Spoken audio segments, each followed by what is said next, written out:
fenomenanya menarik ya kalau kita lihat 2024 Caimin kan juga bersama Pak Prabowo duluan, meskipun akhirnya balik badan bersama Mas Anies kan, maka dia bilang lebih baik minta maaf daripada minta izin gitu. Tapi ketika kalah bergabung lagi dengan Pak Prabowo. Makanya fenomena politik ini akan saya membaca sebagai sebuah percepatan politik menjelang Pilpres 2009 gitu. Pak Jokowi membutuhkan PSI untuk bargaining politik di 2009 karena ada Mas Gibran atau mungkin beliau sendiri untuk bargaining politik dengan Pak Prabowo atau mungkin yang lain. Terus yang kedua,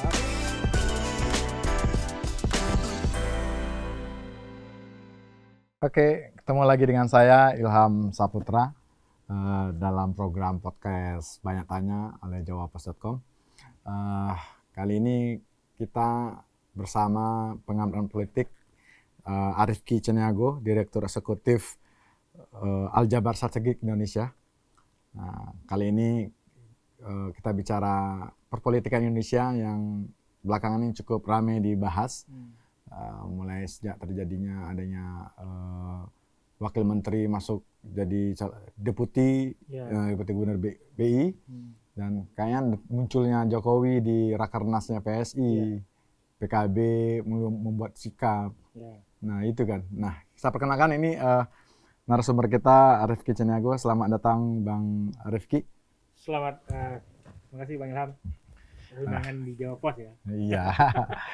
Ya, ini bagaimana nih kondisi politik kita belakangan ini? Karena nih Jokowi muncul, kalau kita bicara soal partai baru ataupun partai non-parpol, non-parlemen maksudnya, ya ini kan PSI cukup kencang juga gerakannya dan sepertinya menjual petik sosok Jokowi sebagai tokoh besarnya. Sementara ada dua parpol baru yang membuat sikap, tapi apa ya?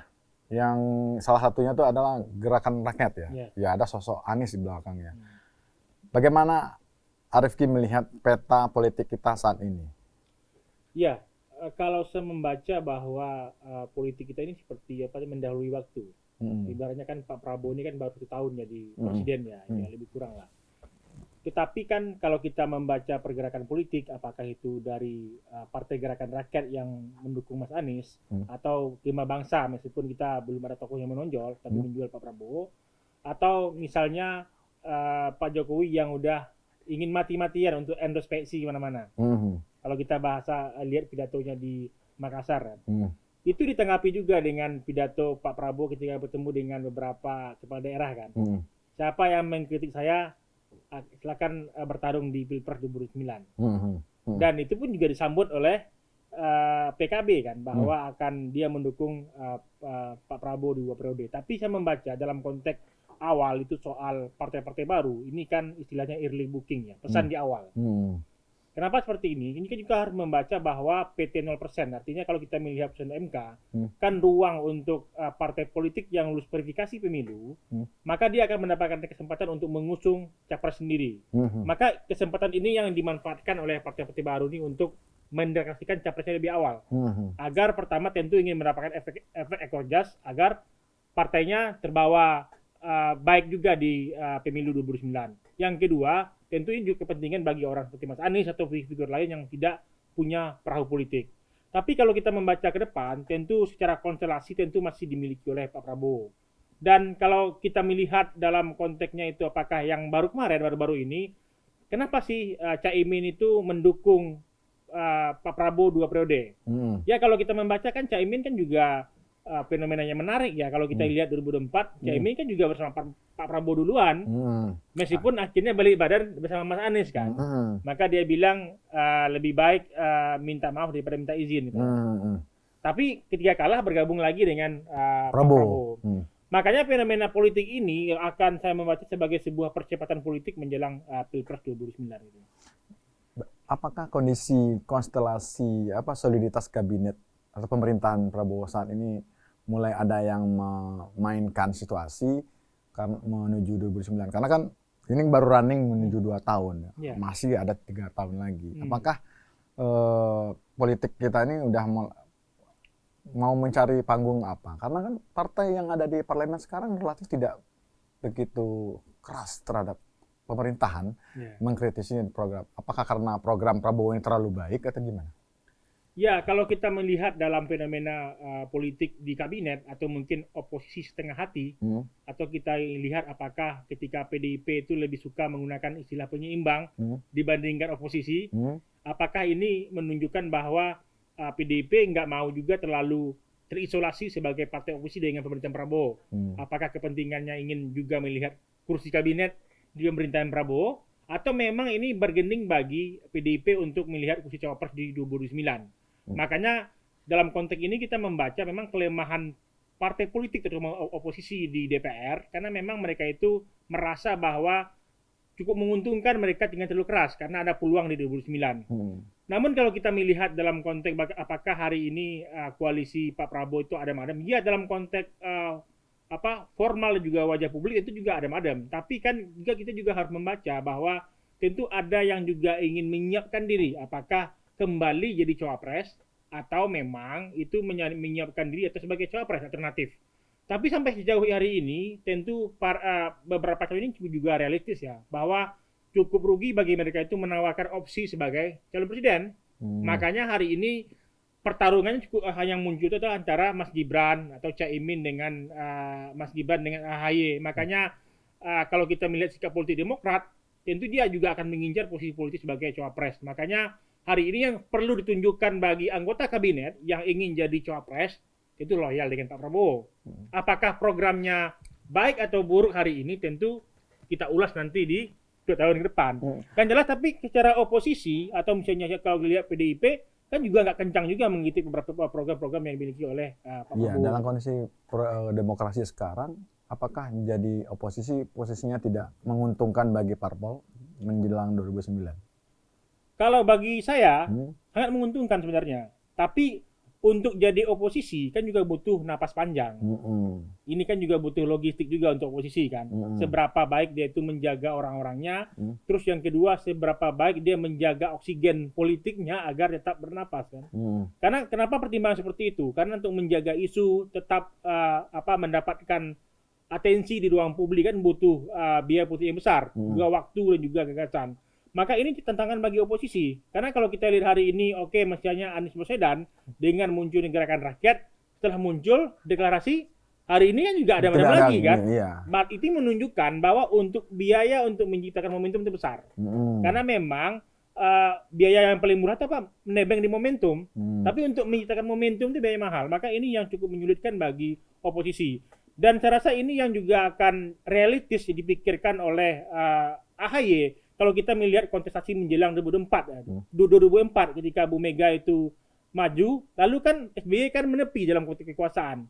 Kan AHY nggak marani seperti itu, tapi mungkin panggung ini dimanfaatkan oleh Anies Baswedan. Tapi kalau kita melihat pergerakan hari ini kan juga menunjukkan bahwa oposisi ini juga selalu menonjol, baik itu secara personal maupun secara kelembagaan partai.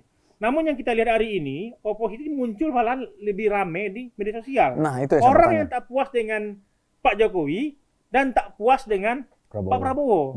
Apakah ini cara oposisi melempar wacana ke medsos atau netizen, tapi malu-malu menyampaikan ke pemerintah? Jadi oposisi itu sekarang bukan di parpol atau hanya di netizen atau di masyarakat atau publik yang jadi oposisi sekarang? Ya, kalau kita membaca hari ini tentu sikap politik ini kan tentu orang yang apakah pemilih Anies Baswedan atau pemilih Mas Ganjar yang tak puas dengan Pak Jokowi atau mungkin tak puas dengan Pak Prabowo. Tapi kalau kita melihat fenomena politik, misalnya Pak Prabowo bertemu dengan tokoh oposisi kemarin kan, Taidi Didu, Abraham Samad, yang lainnya. Tapi kan itu tokoh oposisi apa? Orang yang oposisi terhadap Pak Jokowi. Artinya secara simbol politik, artinya tentu juga banyak ruang-ruang juga yang ya kita lihat. Misalnya terakhir Dino Patijalal yang juga kritis dengan Menteri Sugiono, ujung-ujungnya kan juga dipanggil juga kan ke istana, lalu juga bilang bahwa pilihan untuk bergabung dengan oposisi perdamaian Trump ini juga realistis kan. Artinya ini menunjukkan bahwa apakah oposisi yang ada sikap ini juga bargaining saja, untuk melompat ke kekuasaan atau melihat opsi-opsi alternatif. Tapi kalau kita melihat dalam konteks partai politik PDIP di era SBY sangat tajam ya. Ibaratnya pertarungan ini apapun yang dibuat oleh Pak SBY itu kan di Banggar, di Pancus ini kan juga menarik tontonan bagi publik. Tapi hari ini kan cukup adem. Tapi kita juga membaca secara psikologi atau memang Pak Prabowo ini juga mirip-mirip dengan Pak Jokowi, suka lebih merangkul banyak kalangan, konsesi politik, membuat banyak orang puas. Ini kan juga cara juga bagi pemimpin dalam artinya memperkuat sistem presidensial yang dia inginkan. Dan saya rasa ini yang nggak dibaca oleh oposisi dengan baik gitu. Ya, kalau kondisi demokrasi tanpa oposisi, apakah itu baik dalam sebuah bernegara atau berdemokrasi di negara tanpa oposisi ini? Ya, kalau kita lihat dalam konteks bernegara itu tidak ya, karena memang yang kita harapkan ketika misalnya dia kalah di Pilpres, dia ngambil oposisi, ngawal kebijakan atau program yang menang. Tapi kalau kita melihat fenomena Pilpres misalnya 2019, ketika Pak Prabowo kalah, kan bergabung dengan Pak Jokowi kan. Caimin yang mungkin cukup fatal kesalahannya itu bergabung dengan Anies Baswedan, tapi ujung-ujungnya dirangkul lagi di pemerintahan Pak Prabowo. Artinya memang dalam konteks politik Indonesia, apalagi dalam sistem multipartai, bahwa memang untuk merangkul orang yang kalah ini juga menjadi keademan dalam politik, karena ketika dia nggak rangkul maka akan ribut. Maka ini seperti dalam konteks elit ini juga menjadi wacana penting yang dibicarakannya, sehingga mereka lebih memilih untuk merangkul orang yang dulu bertarung dengan dia daripada mengganggu dia secara program. Maka ini yang saya baca konsep politik pasca Pilpres gitu. Tapi kalau kita bicara lah dari oposisi, sekarang yang ada di koalisi pun partai yang ada di parlemen tidak semuanya juga yang merorkestrasi program-program Prabowo dengan baik kan. Artinya ada yang mungkin Rizky tadi bilang ada yang koalisi setengah hati atau oposisi setengah hati. Ada juga beberapa partai yang dia hanya diam, tapi tidak membesarkan atau mengorkestrasi program Prabowo yang dianggap baik. Bisa dijelaskan nggak siapa? Ini menarik nih Bang, karena memang kalau kita membaca beberapa kebijakan Pak Prabowo hari-hari ini, apakah MBG, apakah Koperasi Merah Putih, kalau kita membaca program ini berdampak secara elektoral terhadap partai maupun figur yang diuntungkan, tentu yang paling diuntungkan adalah presiden atau Partai Gerindra hari ini. Makanya tentu bagi Caimin atau Demokrat atau mungkin Golkar, tentu dia akan berhitung berbeda dalam konteks ini. Apa yang bisa diuntungkan bagi partai mereka? Apakah diuntungkan secara elektoral atau diuntungkan secara apa? Makanya ini yang memang susah untuk menjadi titik temunya. Memang kita sebagai menteri ini menjadi bagian kebijakan dengan loyal dengan Pak Prabowo misalnya. Tapi kan ketika program ini ditawarkan kepada publik, kita membantu partai Pak Prabowo atau membantu partai sendiri. Ini mungkin dilema politik yang juga akan dirasakan oleh beberapa menteri di kabinetnya. Terus yang kedua, tentu kalau kita membaca PT 0%, tentu juga mereka realistis. Kalau misalnya nanti Pak Prabowo nggak memilih Mas Ahaye atau nggak lagi memilih Mas Gibran atau nggak lagi memilih Caimin, ternyata dia udah selama ini udah mengkampanyekan total kampanye program-program ini kan, tentu untuk menjadi oposisi juga akan susah. Makanya ada istilahnya dia menjadi koalisi pemerintah setengah hati kan, mungkin mendukung karena mendapatkan jabatan politik, tapi ketika ini program ini dipopulerkan, efek elektoral siapa? Apakah kayak dia sebagai tokoh politik atau memang ke partai lain? Ini yang saya rasa dilema politik yang dimiliki oleh beberapa menteri kabinet hari ini. Gitu. Ada juga yang mengatakan di DPR tuh sekarang nggak ada partai politik, sekarang hanya Gerindra aja katanya. Karena kan ya kalau memang ada partai lain, tapi kan tidak ada yang begitu lantang menyuarakan suara publik di parlemen. Itu benar nggak? Ya kalau kita membaca aura dari DPR dari periode ke periode pasca reformasi memang lebih dingin ya, lebih dingin dalam artian kenapa lebih dingin? Karena kita mengharapkan ketika Ganjar kalah, PDIP kalah, dia kencang. Tapi saya pikir kok PDIP lebih kencang zaman Jokowi dibandingkan sekarang. Ya kalau kita lihat fenomena PDIP di zaman Jokowi periode 2, ini kan juga masih kencang di DPR kan, apakah mengkritik pemerintahan Jokowi. Tapi kalau kita baca hari ini, beberapa konsolidasi kekuasaan yang ada di legislatif ini kan lebih adem. Apakah ini memang pendekatan DPR hari ini berbeda dengan sebelumnya? Atau memang komprominya lebih real? Atau sebelumnya komprominya nggak clear sehingga ributnya panjang kan? Atau memang hari ini komprominya real, tawa-tawanya lebih real, maka tidak ada ribut-ribut. Tapi pertanyaannya, ini kan juga menjadi PR juga ya. Kalau kita lihat demo Agustus kemarin ya, yang juga melibatkan banyak anggota DPR, apakah ini menunjukkan juga bentuk kehati-hatian bagi anggota DPR? Apakah dia vokal juga nggak menguntungkan karena diserang publik juga, karena kan publik terbelah juga ya, publik yang memang puas dengan pemerintah, publik yang tidak puas dengan pemerintah, sehingga mereka juga realistis apakah dengan ini kompromi aja deh, karena memang kita udah terbiasa dengan pola politik setahun menjelang pemilu baru keluar, maka beberapa anggota DPR lebih menikmati beberapa sikap politik kompromi yang ada di DPR hari ini. Lalu kepada siapa masyarakat menyampaikan suaranya terhadap dinamika sosial sekarang yang begitu sebagian orang melihat ini negara tidak baik-baik saja, ekonomi sedang tidak baik saja, pengangguran bertambah. Tapi siapa yang akan berjuang kalau kondisinya seperti ini? Ya kalau kita lihat hari ini kan kepercayaan publik kan lebih terorkestrasi terhadap apakah itu influencer. Jadi beberapa orang-orang kepercayaan publik yang dulu menganggap bahwa mereka itu diwakili oleh politisi, hari ini kan publik kan lebih senang mempopulerkan dengan influencer yang terkenal kan. Misalnya beberapa influencer yang peduli dengan dengan sosial. Ini bukan berarti saya percaya bahwa ada nabi sosial juga dalam konteks influencer ya. Tapi paling tidak ini bentuk ada kekosongan dalam konteks kerja legislatif kita. Artinya orang yang dipilih masyarakat di legislatif ternyata tidak bekerja maksimal. Dia yang seharusnya kalah di pilpres, dia harusnya oposisi, tapi nggak bekerja. Ujungnya apa? Apakah nanti kita percaya misalnya, oke lah influencer ini mengkritik karena konten juga misalnya, ya mohon maaf seperti itu. Tapi paling tidak masyarakat merasa bahwa saya terwakili dengan sikap politik atau mungkin penyampaian yang disampaikan oleh influencer dibandingkan mungkin politisi yang lebih memilih diam dalam konteks politik. Maka ini yang kita lihat fenomena politik yang ada. Dalam artian mereka lebih senang menyalurkan keluhannya di media dibandingkan menyampaikan langsung kepada lembaga legislatif. Sebagai lembaga memberikan pendidikan politik, parpol itu kan salah satu tugasnya kan sebagai mengedukasi politiknya masyarakat.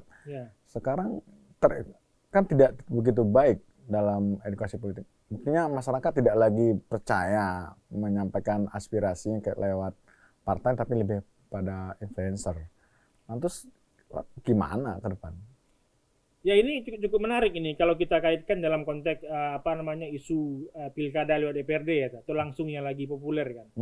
Ketika misalnya masyarakat lagi tinggi-tingginya aktif dalam konteks apakah digital maupun perbincangan soal politik, tapi ada isu menarik pilkada lewat DPRD kan. Artinya ini keterwakilan yang saja kita harapkan kepada anggota DPR ini nggak dikerjakan dengan benar. Tapi mereka juga bekerja untuk mewakili memilih eksekutif. Dan kalau kita melihat konteks-konteks hari ini, misalnya partai politik yang nggak bekerja maksimal atau mungkin partai politik yang memang seharusnya itu merasa bahwa setahun menjelang pemilu baru bekerja, ini kan fenomena yang udah lama dalam konteks politik Indonesia pasca reformasi kan. Karena memang fenomena beli suara ini juga merusak narasi ini. Ngapain kita harus kampanye lebih awal, mending beli suara di ujung saja.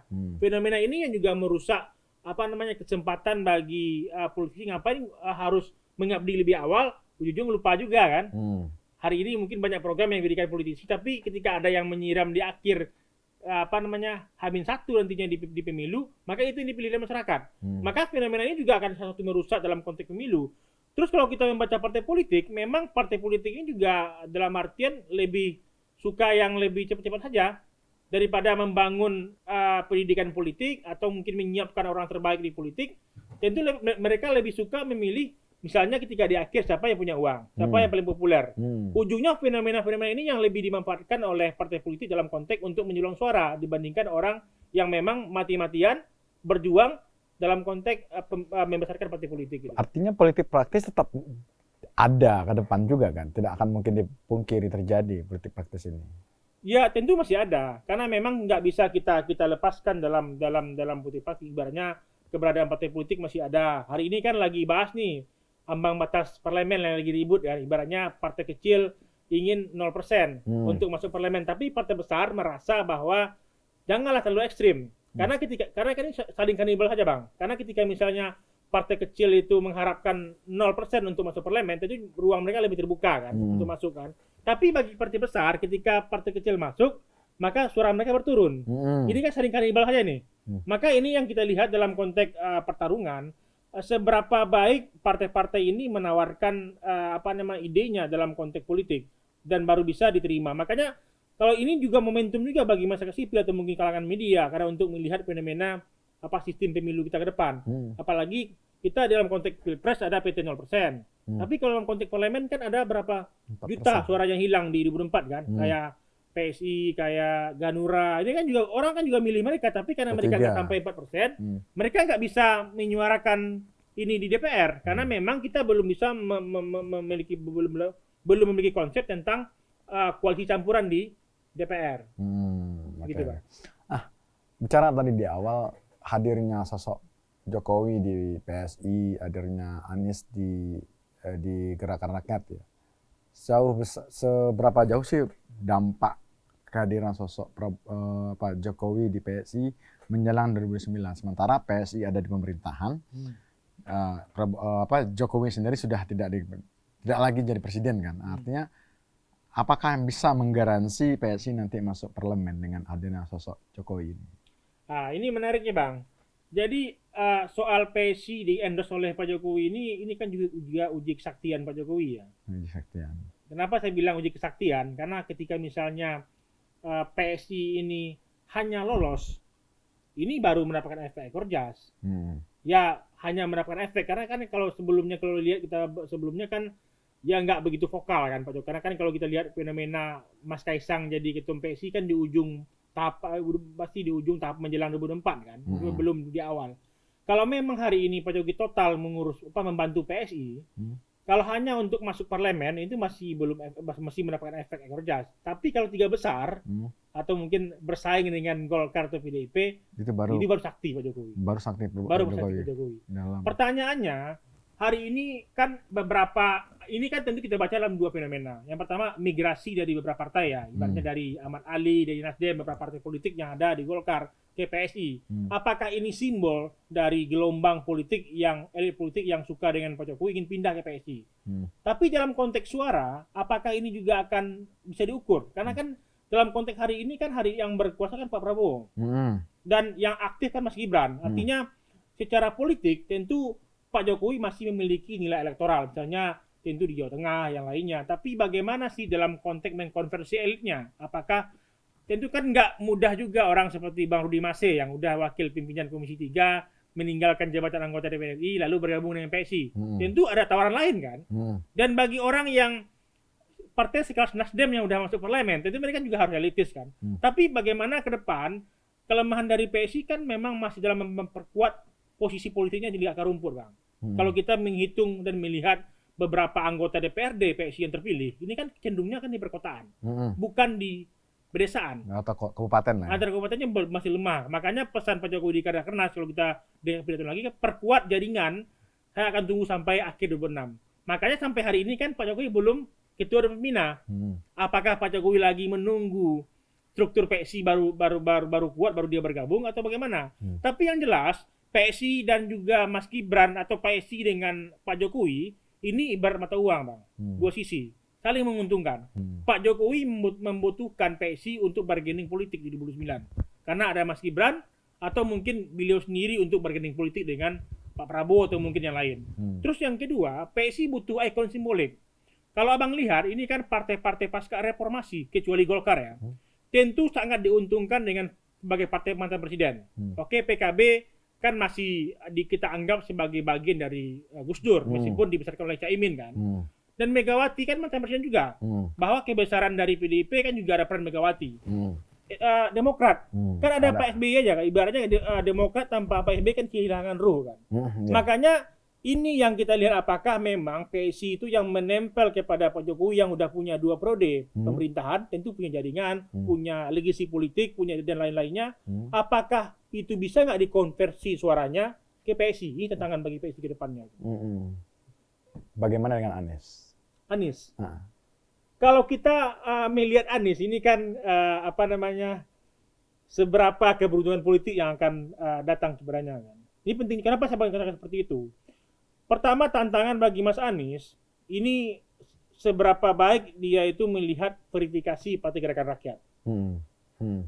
Yang jelas ketika dia itu bergabung meskipun bukan ketua umum ya, itu harapan saya dia ingin jadi ketua umum gitu, Partai Gerakan Rakyat biar lebih cepat mendapatkan kader kan. Kaderisasi. Tapi namanya Mas Anies juga politisi kan. Kalau dia menjadi ketua umum, tentu akan mengunci posisi dia untuk dilamar oleh PKS, partai lain lah. Nasdem, partai yang lain. Ini kepintaran Mas Anies. Paling tidaknya Mas Anies ingin berganding aja. Ini Nasdem, PKS kalau nggak serius sama saya punya Partai Gerakan Rakyat. Ini kan ibarat ancaman di awal saja. Gertak di awal. Makanya saling menguntungkan antara Gerakan Rakyat dengan Anies. Maka early booking istilahnya, pesan di awal. Terus kalau kita melihat, yang jelas kalau efek ekornya juga menguntungkan bagi partai-partai lain. Karena memang kalau PKS kan juga pusing juga kalau nggak ada presiden. Sekarang pun PKS juga dikatakan siapa tokoh yang bisa menjual partai itu ke publik? Ya nggak ada juga kan. Kalau selain itu, selain tadi kan kita bicara PDIP dengan Megawati-nya, Demokrat dengan SBY-nya, Jokowi PSI, dengan PSI. Partai lainnya gimana? Ini tantangan. Ini berbeda bang. Kalau Golkar. Bagaimana dengan Bahlil? Ini menarik ini harus jadi konten juga. Kalau kita melihat fenomena Golkar, ini kan juga berhubungan dengan riset saya di S2 ya tentang partai politik. Jadi memang kelebihan Golkar ini kan dia udah terlatih matang di era Orde Baru. Mereka udah banyak teknokrat yang di era Orde Baru, tapi ketika representasi pecah. Jadi mereka itu udah punya kemampuan bertarung secara individual. Jadi kalau kita lihat di Golkar, ketika ada ketua umumnya tersangka, mereka bukan jagain bang, malah mendorong, tangkap aja, karena kita punya banyak stok kader. Makanya pertarungan di Golkar itu pertarungan individu bukan kelompok. Makanya kalau kita melihat dalam artian kekuatan Golkar itu di level pemilu bang, itu di calegnya bukan di partai. Berarti ke depan 2009 siapapun ketua umum Golkar, apakah maupun Bahlil itu bukan, suaranya tidak akan berpengaruh. Ya kalau kita melihat dalam konteks pileg enggak bang, karena memang kekuatan Golkar itu para caleg-calegnya. Kalau kita lihat bahkan di Sumatera Barat, mungkin di daerah Jakarta, kan caleg-caleg yang Golkar ini kan tangguh-tangguh, pengusaha lah, yang kalau dia udah pengusaha terpilih satu kali pasti dia sampai 4 periode itu. Begitu kuatnya dia menjaga basisnya kan.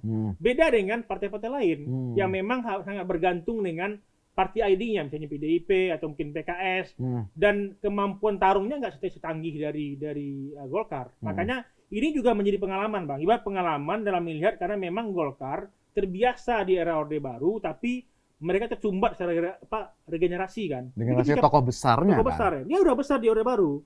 Sebagai pengusaha, sebagai pasca politisi. reformasi kan tokoh besarnya belum ada.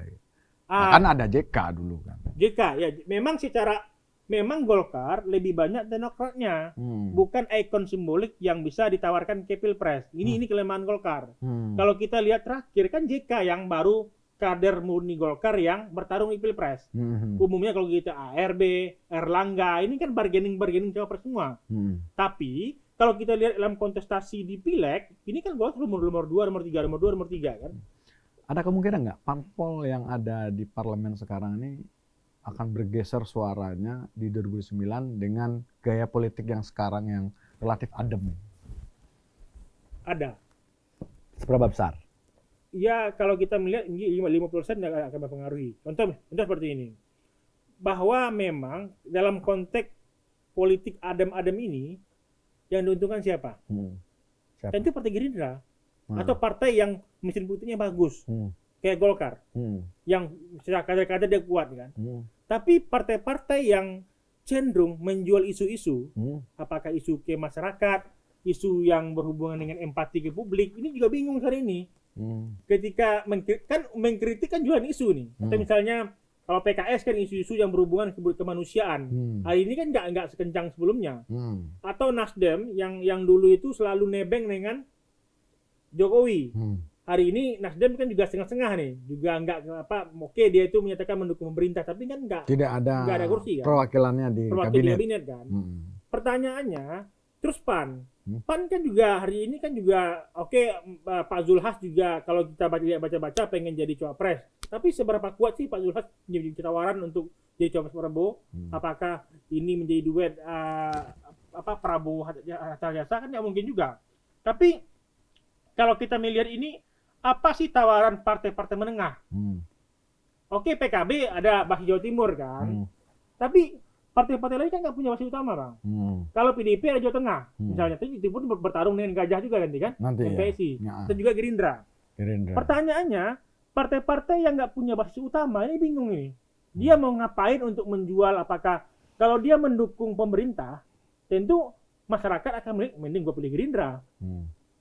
Berarti intinya menjelang 2009 ini sebagai closingannya nanti, partai politik yang ada di parlemen sekarang kondisinya kehilangan arah dalam menggerakkan isu politik untuk menarik simpati publik. Ya, baik itu partai yang dalam arti itu koalisi pemerintah maupun oposisi, ini bingung. Koalisi pemerintah tentu kalau dia terlalu mempopulerkan isu-isu di pemerintah, itu kan belum tentu juga kredit juga poinnya ke dia. Begitupun oposisi, ketika dia kencang, dia pun juga nggak tahu kencangnya apa. Kalau kita lihat PDIP hari ini, kan PDIP kan tengah kencang juga, karena kita nggak bisa melihat PDIP ini terlalu kencang, karena memang ada ketika Pak Hasto dapat amnesti kan tersandra juga kan, dan banyak hal yang membuat PDIP ini nggak bisa bersikap jelas dalam artian dia mengkritik pemerintah. Tapi memang ada ya kritik, tapi nggak terlalu keras kan. Tapi secara audien ini juga akan apakah Partai Gerakan Rakyat mampu nggak mengambil ini? Ujung-ujungnya untuk mampu mengorkestrasi ini butuh logistik, butuh oksigen politik yang panjang. Pertanyaannya, kalau kita melihat hari ini kan udah mulai banyak yang bergerak nih, tapi kelemahan yang saya khawatirkan itu positioning, Bang. Ketika misalnya partai politik ini gagal melihat posisi, maka mereka akan kesulitan untuk melihat apa sih yang akan saya tawarkan, branding apa yang saya miliki agar sampai di benak publik nantinya. Gitu, Bang. Oke, berarti intinya sekarang partai politik kita di Indonesia ini kehilangan posisi atau kehilangan branding untuk menempatkan dirinya sebagai tokoh politik ya? Ya. Oke, ini kita sudah berada di ujung obrolan, maaf. Obrolan kita nggak terlalu panjang karena episode yang terlalu pendek ya. Semoga episode kedua, episode selanjutnya kita ketemu lagi membahas politik ini kan nggak pernah habisnya kita bicara dia ya. Oke, untuk itu terima kasih banget Arki atas kedatangannya. Semoga publik bisa melihat seperti apa sih kondisi parpol sekarang, kondisi demokrasi kita, kondisi politik kita, kemana arah yang 2009. Mudah-mudahan ini obrolan kita siang ini menjadi dasar awal bagi publik untuk menentukan sikapnya di 2009. Terima kasih, selamat siang, assalamualaikum warahmatullahi wabarakatuh.